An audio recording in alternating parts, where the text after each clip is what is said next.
बिस्मिल्लाहिर्रहमानिर्रहीम। अस्सलामुअलैकुम my YouTube family, कैसे हैं आप सब। उम्मीद करती हूँ आप ठीक होंगे और बहुत खुश होंगे। तो welcome back to our channel मेरा अंसारी।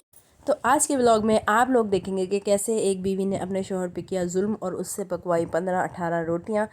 खैर ये तो थी एक मजाक की बात। आगे व्लॉग में मैं आपके साथ शेयर करूंगी कि मियाँ जी ने बनाई थी क्यों रोटियां। और यहाँ पर मैं आटा गूंद रही थी जल्दी जल्दी, तो क्योंकि मेहमान आने वाले हैं और फ़ोन आ चुका था कि मेहमान पहुँच चुके हैं बड़ी आपी के घर। और बड़ी आपी के घर से हमारे घर का तकरीबन 5 से 7 मिनट का फासला था।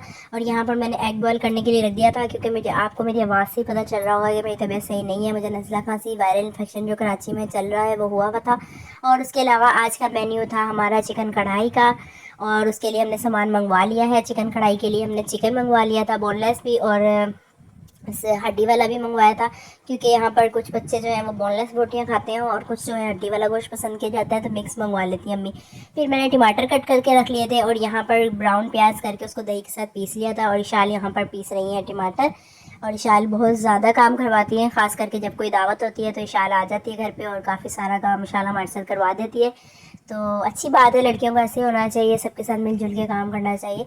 और यहाँ पर इशाल ने टमाटरों को अच्छी तरह इंग्लिश बोल बोल के ना वो लफ्ज़ आगे पीछे हो रहे हैं।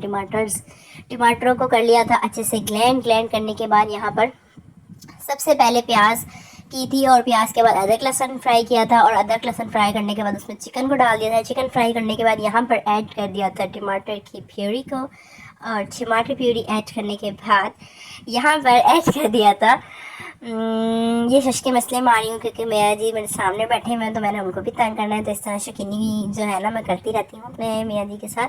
तो यहाँ पर मैंने फिर उसके बाद यहाँ ऐड कर दिया है जो दही और ब्राउन प्याज पीसी हुई थी वो ऐड कर दी थी। अच्छे से डिश ये साफ़ कर ली है।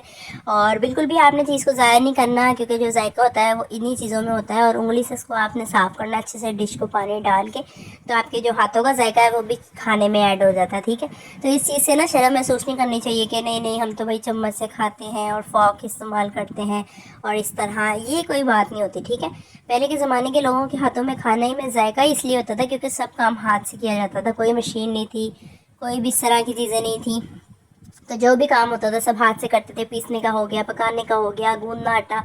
अब देखें आटा मेकर आ गया तो रोटी मेकर आ गया है, आटा गूंदने की मशीन आ गई, हर चीज़ आ गई। इवन के चॉपर आ गए हैं, सलाद बनाने, हर चीज़ के लिए कोई ना कोई आज डिवाइस आ ही गई है। उसके बाद यहाँ पर ऐड कर दिया था जो भी स्पाइसेस वगैरह थे वो सारे ऐड कर दिए थे। वैसे हमने टमाटर में डाल के भी स्पाइसेस कर दिए थे। उसके बाद आ गई थी बारी रोटी बनाने की। तो ऐसे ही बच्चे शुगर मेले में कहने लगे कि चलें हम भी मियाँ जान रोटी बनाएंगे।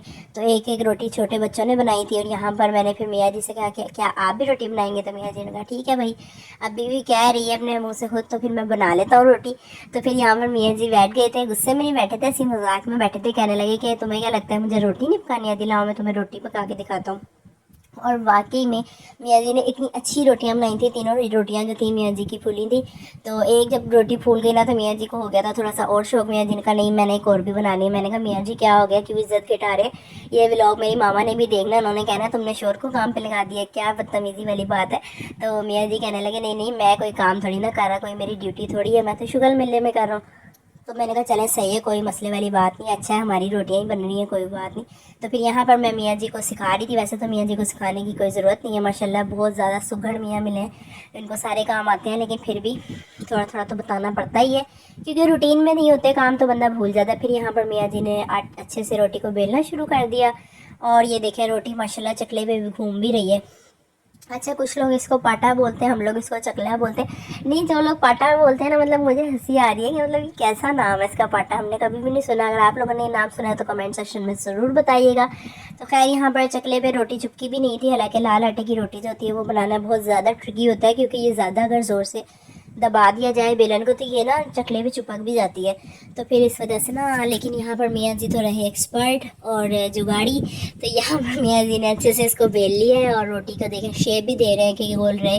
क्योंकि भाई जब चैलेंज की बात हो जाती है तो फिर हर बंदा कहता है कि ठीक है भाई हम तो भाई पूरे फर्स्ट पे ही आए, फर्स्ट नंबर पे ही हम आए। तो यहाँ पर मियाँ जी ने रोटी को बेल लिया था। मैं मियाँ जी से बातें कर रही थी और मैं मियाँ जी को बातों में लगा रही थी कि किसी तरह मियाँ जी की रोटी अच्छी ना बने तो फिर मैं व्लॉग में ये दिखाऊंगी कि देखें देखें मियाँ जी ने कैसी रोटियां बनाई।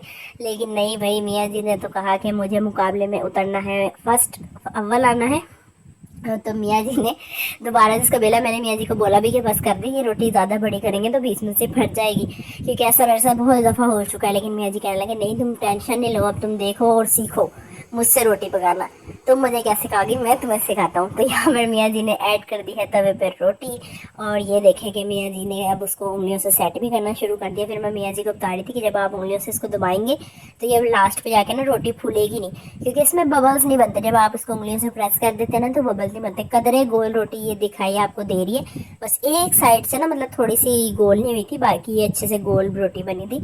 और कॉर्नर्स भी आप लोग देख सकते हैं और पतली भी देख सकते हैं, आपको अंदाज़ा हो रहा होगा वीडियो में कि कितनी पतली रोटी मियाँ जी ने बनाई है। तो फिर ये मियाँ जी यहाँ पे सेक रहे, तो मैंने मियाँ जी को कहा कि मियाँ जी चूल्हा तो तेज़ कर लें, कब से आपने इतना हल्का चूल्हा किया, जब भी तो रोटी नहीं सिक रही।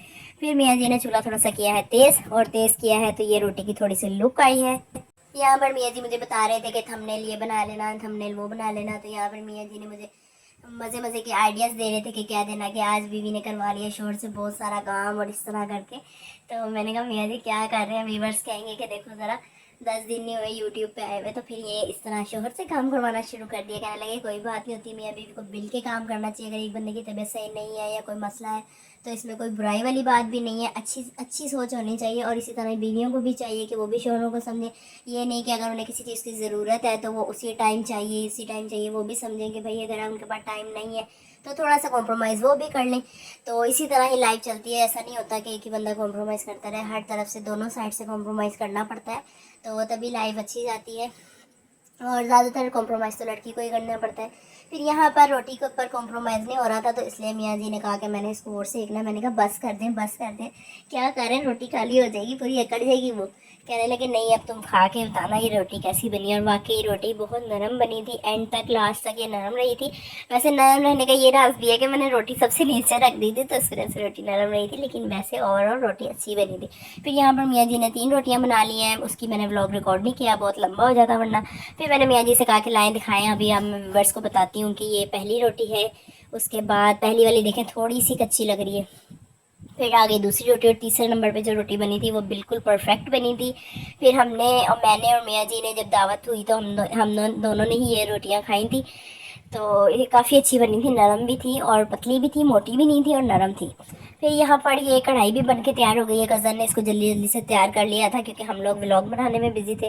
तो फिर उन्होंने इसके ऊपर गार्निशिंग वगैरह कर लिया। ये प्लॉट पे जो मैंने उस दिन आलू की ताहरी भेजी थी वो कुछ हमारे बच गई थी, तो हमने वो भी गर्म करके मेहमानों के आगे रख दी थी, क्योंकि बच्चे जो है वो आलू की ताहरी बहुत शौक से खाते हैं। तो बच्चों ने ये खा लिया था, बड़ों ने स्पाइसी चिकन कढ़ाई खाई थी। आप भी इस रेसिपी को ज़रूर शेयर किएगा। अगर आपको डिटेल वीडियो चाहिए कि चिकन कढ़ाई की तो मुझे कमेंट सेक्शन में बताइएगा। मिलते हैं नेक्स्ट वीडियो में। अल्लाह हाफिज़।